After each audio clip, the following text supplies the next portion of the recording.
Well, hey guys, how are y'all this morning? This is going to be my new segment. We're going to call this Car Talk because I'm in my car. So it's going to look like I'm talking to myself, but I'm not. I'm talking to y'all on YouTube, my YouTubers.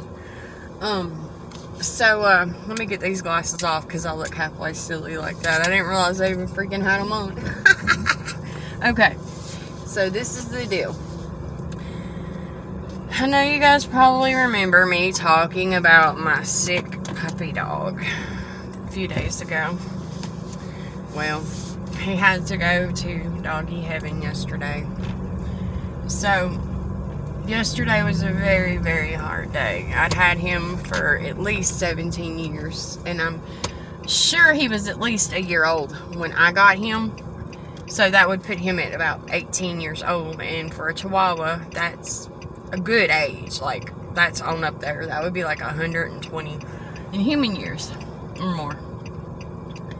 So, or like a human lifespan kind of thing.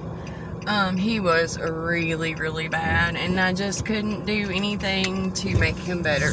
So, I made the decision that, he really needed to, not suffer. So I took him to my local vet, which is Chester County Animal Hospital. Shout out to you guys for doing such a good job with what y'all do. And they did the deed, and it was very, very emotional for me. My friend went with me, and then 10 minutes after I go through this, I get a call from the neighbors that are moving on the other side of me that you guys have seen the pop-up camper and stuff in my videos, and that's where they were living at. Well, she calls me and I don't answer the phone because I was driving, and I just went through this with my dog.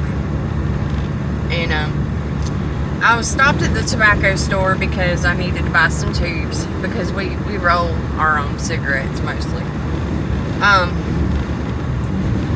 And she leaves me a voicemail, and this is a really, really bad voicemail, like cussing me, accusing me of stealing her solar lights that she has on her her front, like in front of her house, like on these posts in front of her house. And I never touched them, and I have on my video on my surveillance camera her boyfriend taking them down. And I told her, I was like, you know, what the hell are you doing calling, leaving me a voicemail like that? And I was like, that's crazy. She was like, you're my best friend, you're supposed to be watching my place, and this and this. And I was like, when did I become the designated person to watch your place?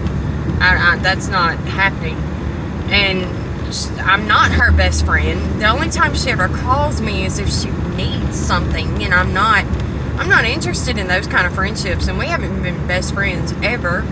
And it's like, where do you get off with this craziness? Well, she accuses me of stealing her stuff and tells me she's gonna call the police. And I was like, well, why are you on the phone with me? Why aren't you on the phone with them?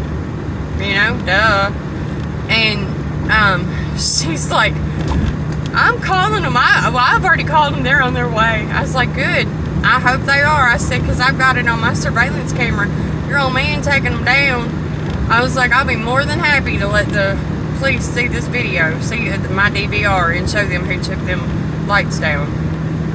And she just went on and on and on and cussing me. So finally, I just hang up on her because I ain't listening to somebody like that. And she was pulling in as her boyfriend was taking them down, so she knew who took them.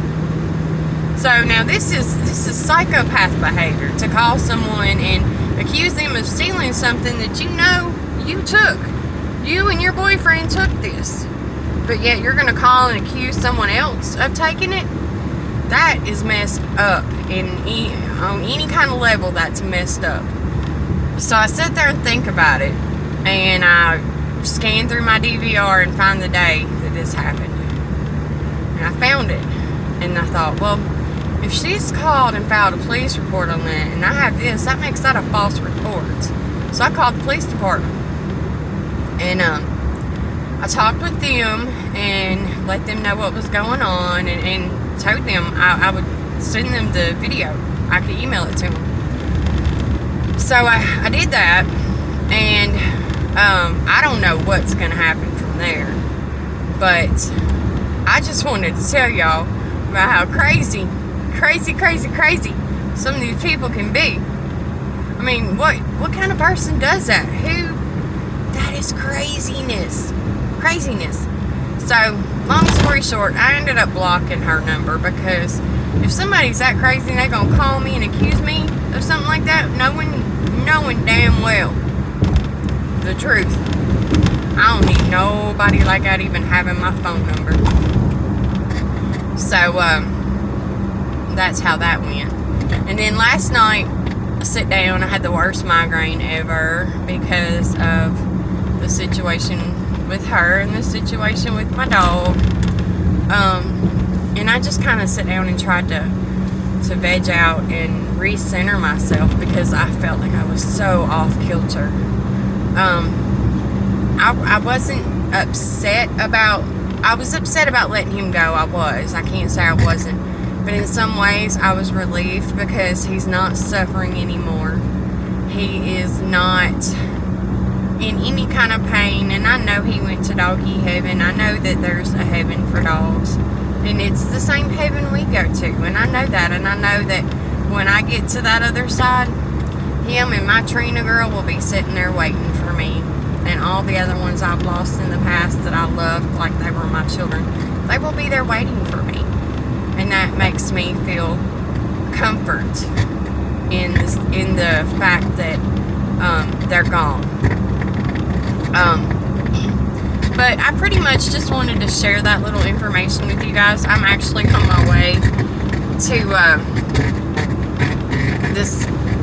I'm on my way to a doctor's appointment. I have an appointment at this place called the Kirkland Cancer Center, which is an awesome place in Jackson. And if you guys ever do any kind of donations, consider donating to them, because what they do is wonderful. They do wonderful things for people, and they have a wonderful cancer center. But I have to go see my blood doctor, because I'm severely anemic, like critically anemic, and I'm critically low on my B12. And we've been working for probably 6 months now to try to get it up. I've already gone through the iron infusions and did all the steps that typically will raise your iron levels, and we're just waiting now to see what will happen. And my cigarette went out. So, you guys just hang in there, and I will be back shortly with a follow-up to this video. I'm fixing to get off Highway 100 and hit Highway 45, the 45 bypass, which is on the way to Jackson. So I'll be back shortly, and I will make another video. So catch you guys later. Bye.